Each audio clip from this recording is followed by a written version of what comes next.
کہ آج ہماری زبانیں لمبی ہو گئی ہیں، نعوذ باللہ. آج ہماری زبانیں دین کی قدر ہمارے بچوں کے دلوں سے ہمارے دل میں نہیں ہے، ہمارے بچے کے دل میں کیا؟ باپ کو ہی دیکھے گا نا. جب باپ دین کو اہمیت نہیں دیتا ہے، جب باپ کی زندگی میں دین کی کوئی اہمیت نہیں ہے، پھر اولاد کی زندگی میں کیا اہمیت آئی؟ سیدنا علی کرم اللہ وجہہ، خود جناب نبی کریم صلی اللہ علیہ وسلم نے فرمایا لا تسبوا اصحابی، میرے صحابہ کو برا بھلا نہ کہو، برا بھلا نہ کہو، میرے صحابہ کو برا. ہم روز پڑھتے ہیں، ابھی بھی پڑھیں گے، آج بھی آپ سنتے ہوں گے نا خطبہ، کچھ اور سنے نہ سنے خطبہ تو سنتے ہیں.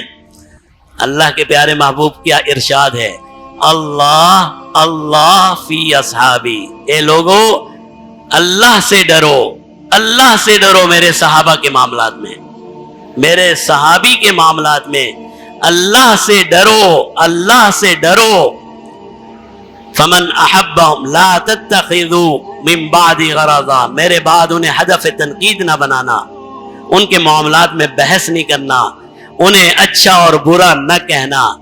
فمن احبہم فبحبی احبہم، جس نے صحابی سے محبت کی میری محبت سے مجبور ہو کر محبت کی. گویا کہ پیارے محبوب فرماتے ہیں صحابی سے محبت کرنا میرے محبت کی جز ہے. جو انسان مجھ سے محبت کرے گا ہو ہی نہیں سکتا وہ صحابی سے محبت نہ کرے. جس طرح پیارے محبوب کی محبت ایمان کا جز ہے، اللہ سے وہ شخص محبت کر ہی نہیں سکتا جو رحمت دو عالم صلی اللہ علیہ وسلم سے محبت نہ کرتا ہو. اللہ کی محبت اسی صورت میں کامل اور مکمل ہوگی جب ہم اللہ کے ساتھ ساتھ اللہ کے پیارے محبوب سے بھی محبت کریں. اسی طرح پیارے محبوب کی محبت بھی اسی وقت کامل اور مکمل ہوگی جب ہم اللہ کے نبی کے ساتھ ساتھ اللہ کے نبی کے ہر صحابی سے محبت کریں. فرمایا اللہ اللہ فی اصحابی، صحابہ کے معاملات میں اللہ سے ڈرو، اللہ سے ڈرو. لا تتخذوا من بعد غرضا، میرے بعد انہیں ہدف تنقید نہ بنا دینا، ان کے معاملات میں بحث نہیں کرنا.